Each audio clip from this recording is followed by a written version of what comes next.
A reading from the Gospel of Matthew.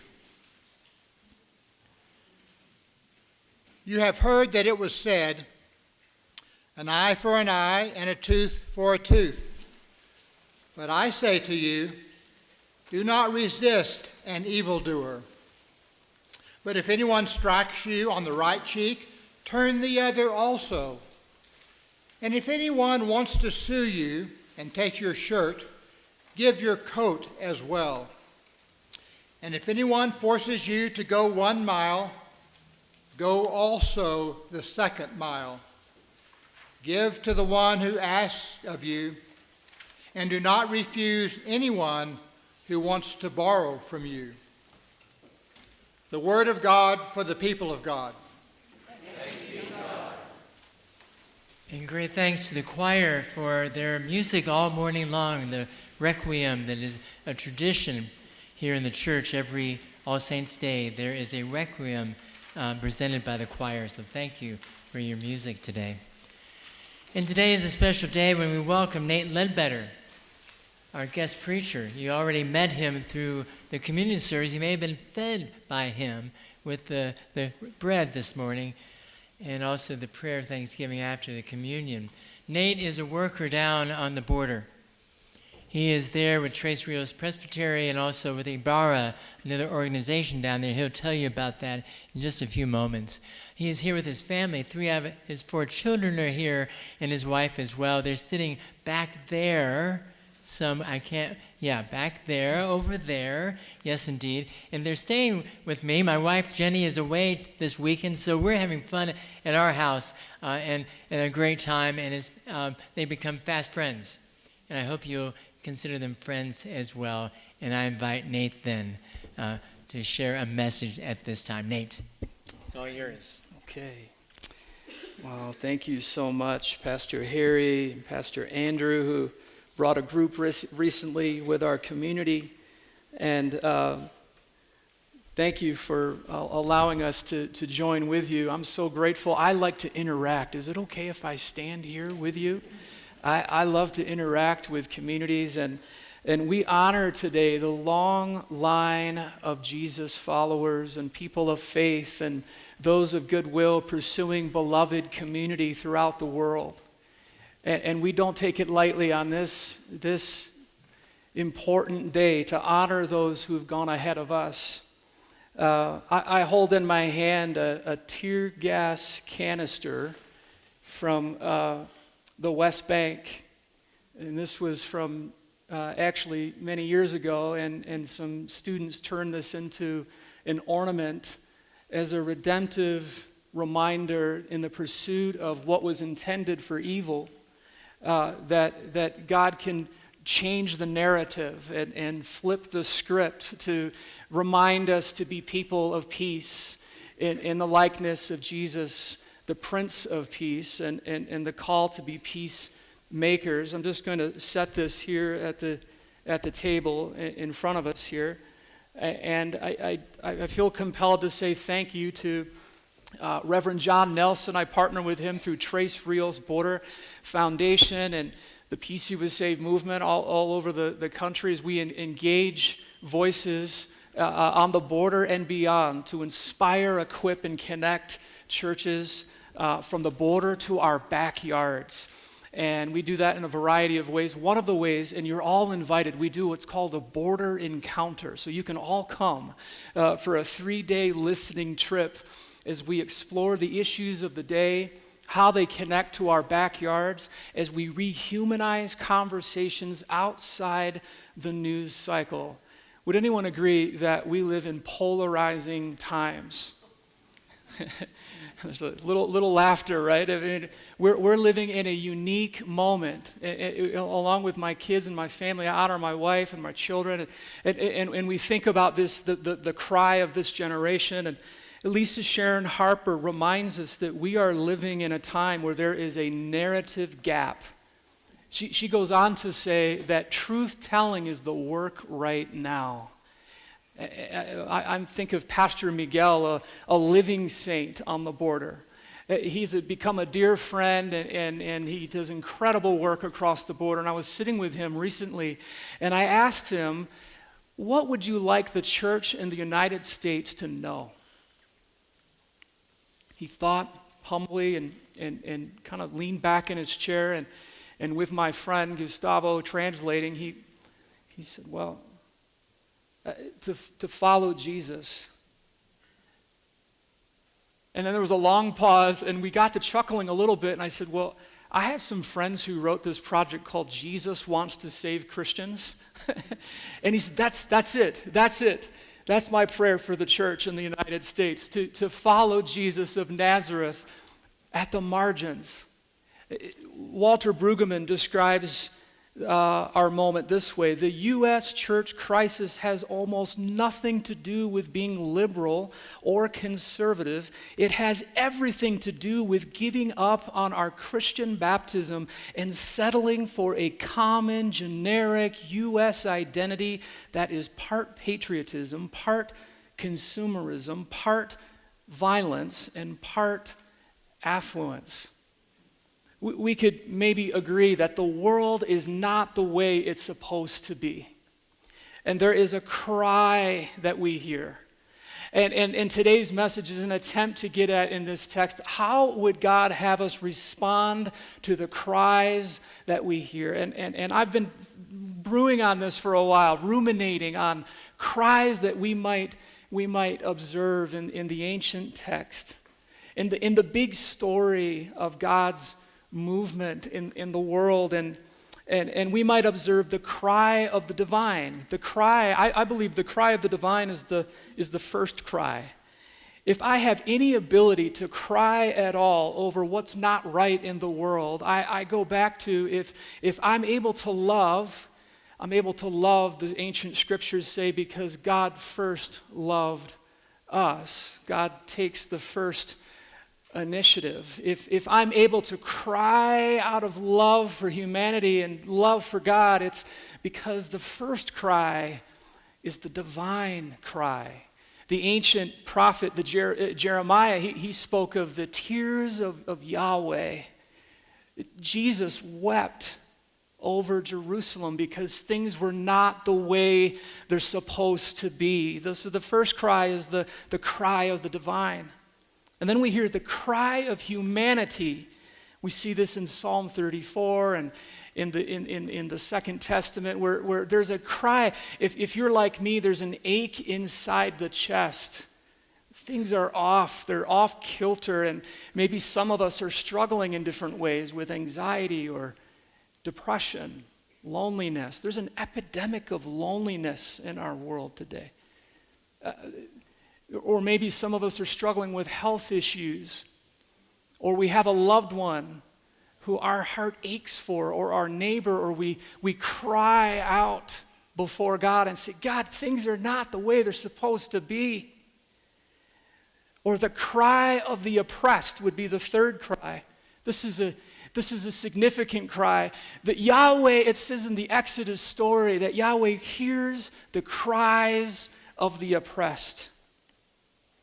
Or we hear the same cry in the book of James, where people are crying out because the workers were not being paid fair wages. Is anybody with me on this?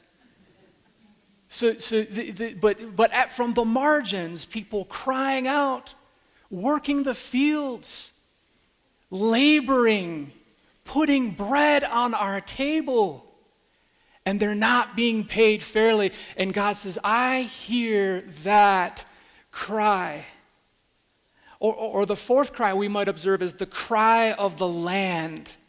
The land is crying out.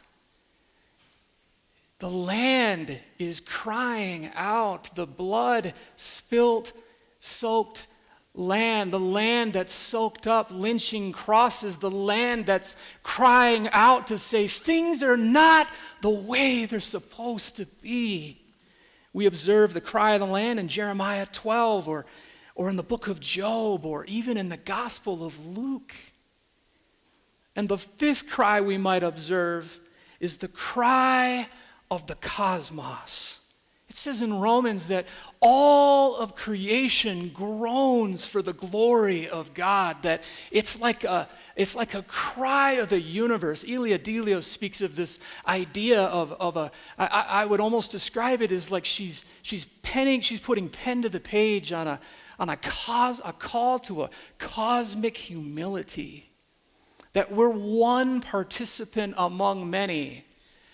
And the stars and the planets we're still discovering, things are still being formed. We're unfinished beings in an unfinished universe. So we hear these cries in the ancient text, and my dear friend, Reverend Bethany Rivera Molinar, she writes in Voices of Lament this prayer. She says, "Good and just God, we cry out to you. Hear our prayers, hear our cries, see our suffering, walk with us, suffer with us, be the light of our countenances, and fulfill your promises to deliver us from the hands of the wicked. Amen." So we hear these cries, and Jeremiah even cries out, "Peace, peace," but there is no peace. And the call in this text that we just read out of Matthew seems to be an invitation by Jesus into the ethic of what his kingdom, his way is like. Is that we observe in Luke chapter 4 at the end of the chapter where masses of people are following Jesus with great needs, with pressing cries of his day. And it says people with diseases and all sorts of ailments were coming along, crying out to Jesus, and it says Jesus healed them. And he observes more and more people following him, and then he does this. He gets down on a mountain, he goes up to a mountain, almost kind of like Moses going up to a mountain. Jesus goes up to this mountain, and he sits down, and he begins to teach. What a way to de-escalate the cries of humanity, the cries of the oppressed. He sits down and he begins to teach what his way is like. And he unpacks what many call the Beatitudes and the Sermon on the Mount. Well, in Matthew 5, we observed this text, 38 to 42, and very briefly here, "You have heard that it was said, but I say." And that really jumps off the page. How often does Jesus come along and says, "You've heard it, you've seen it this way, you've heard it this way, but I have an alternative invitation. I have an alternative message, an alternative way." He's always flipping things upside down. He says, "You've heard it said this way, an eye for an eye, a punch for a punch, a tooth for a tooth." And then Jesus comes along and says, "But I have something different to introduce.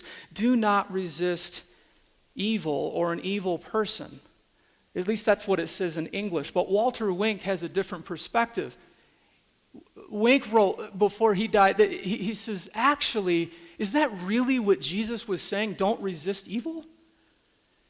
Actually, the word isn't do not resist. The word is to stand firm. It's the same term used in Ephesians, to put on the whole body, the armor of God, and to stand firm. Jesus is actually introducing his hearers, his disciples, his students, to say, in the face of evil, it's not that we just sort of, we're peace builders, we just sort of idly let things happen. No. He's saying you have agency. The call is to stand firm. It takes courage to pursue peace building and nonviolence in this world. It takes courage to speak a word of affirmation when violent words are flying the other way. Violence comes in lots of different forms, whether economics or words or physical. There's lots of ways that violence is perpetuated in our world. And Jesus says, "I have another way." So he says this. He says, if anyone slaps you on the right cheek, turn the other cheek. Now, very briefly, I need a volunteer. Pastor Harry, would you be willing? I didn't warn him of this, so okay, now I don't want you to actually hit me, okay? But so if Jesus says, if someone slaps you on the right cheek, how would someone slap me on the right cheek? Your right cheek is right there. Yes, sir. I can't do that. It's going to be a backhand slap. That's right, a backhand slap, because in the ancient, thank you, That's so all. in the ancient Near East, to use the left hand would be a no-no for lots of reasons. Google search that later, okay? But so he knows that actually what he's saying is this is a subversive text, a third way that Jesus is offering.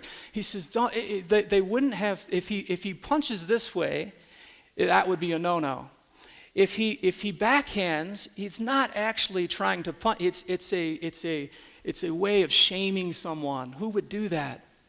Parents to children, in the ancient Near East, men to women, slaves, masters to slaves.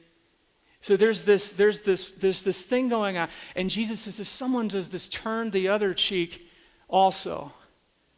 What does that do? Does it win the fight? Maybe not. But what it's doing, thank you. What it's doing is perhaps indirectly asking a different question. Is that all you got?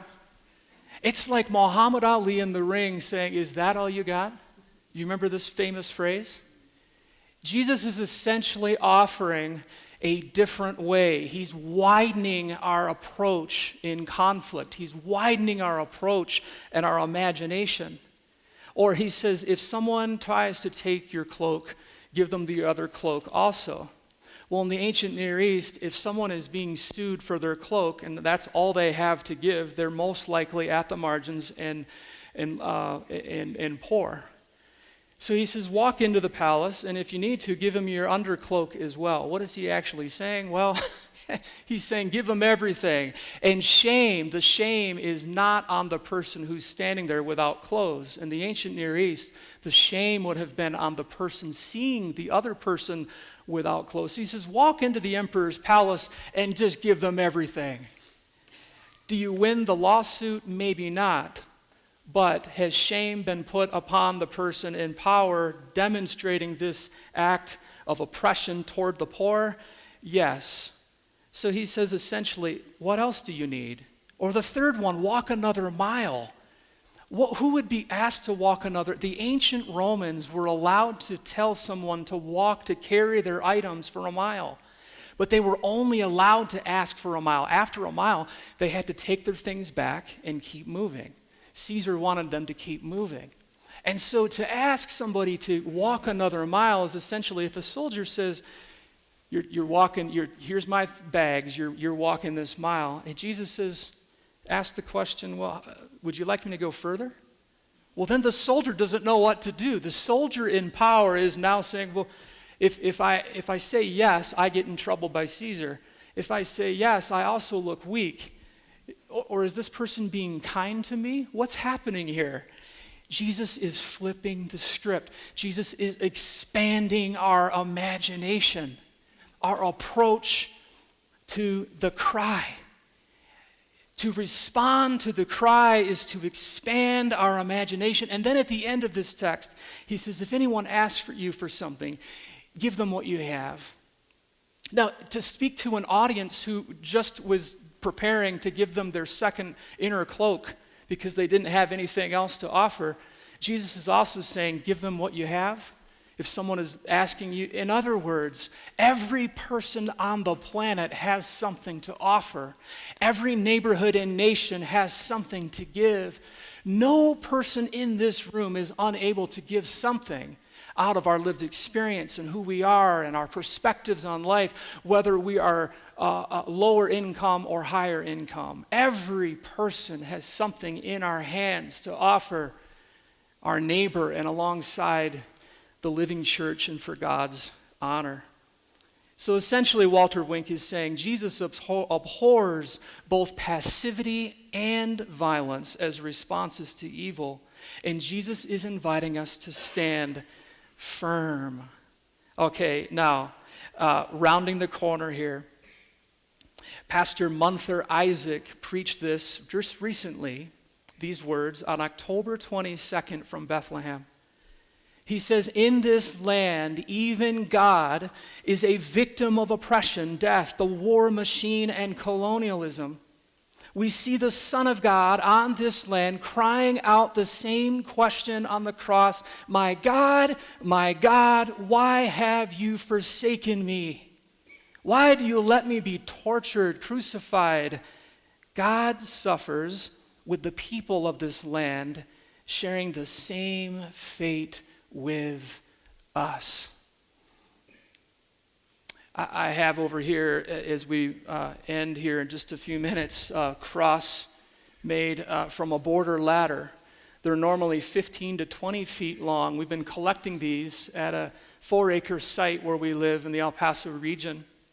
And these are made out of rebar in construction sites with hooks at the top where people use these out of desperation, who are forcibly displaced, crying out for their lives, and climbing these things, and there's been injuries and all kinds of things. We could talk more about that later, but my dear friend Sal, Mr. Sal, gave me permission to share about these. We've been dreaming of these for over a year. Sal has been making crosses and crossings out of these border ladders, similar to the tear gas canister, as a redemptive, restorative reminder to be people of peace in a world of trauma in response to the cries that we hear. And we wrote this memorial to the unknown migrant. This memento is a piece of a border ladder collected on one of the most historically significant locations in the El Paso Juarez borderlands.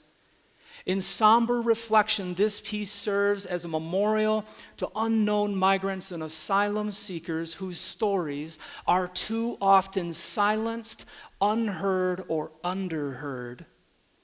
The shape of this crossing, held together by leather and wire, represents the ancient crossroads where people have migrated for hundreds of years, a place where many cultures and communities converge. And so the team at Abara at the historic La Hacienda is collecting dozens of ladders to form art pieces and future art exhibits in collaboration with visual street artists on both sides of the Rio Grande. In collecting and displaying these ladders and in creating these mementos, we seek to honor the ingenuity, spiritual strength, resilient beauty, and courageous faith of our neighbors near and far. And so I'd like to gift this to First Presbyterian of Santa Fe and to your community. In closing, it says in Colossians, and St. Paul is speaking communally, you have died with Christ. You died to this life, and your real life is hidden with Christ in God. Thank God for the solidarity of God, for the solidarity of Christ, who joins with the cry, with the suffering of humanity, who hears each and every one of us and our neighbors near and far. That is good news, that God is not a distant God. God isn't standing back here. God joins with humanity and stoops down into our pain and suffering and says, I am with you. Monther Isaac continues in closing, God is under the rubble in Gaza. He is with the frightened and the refugees. He is in the operating room. This is our consolation. He walks with us through the valley of the shadow of death. And if we want to pray, my prayer is that those who are suffering will feel this healing and comforting presence. We have another comfort, which is the resurrection. In our brokenness, pain, and death, let us repeat the gospel of the resurrection. Christ is risen. He becomes the first fruits of those who have fallen asleep. And when I saw the pictures of the bodies of these saints in the white bags in front of the church during their funeral, Christ's call came to mind. Come, you who are blessed by the Father, inherit the kingdom prepared for you from the foundations of the world. So in the words of Archbishop Oscar Romero, a saint and martyr, Romero once wrote, God's best microphone is Christ. And Christ's best microphone is the church. And the church is all of you.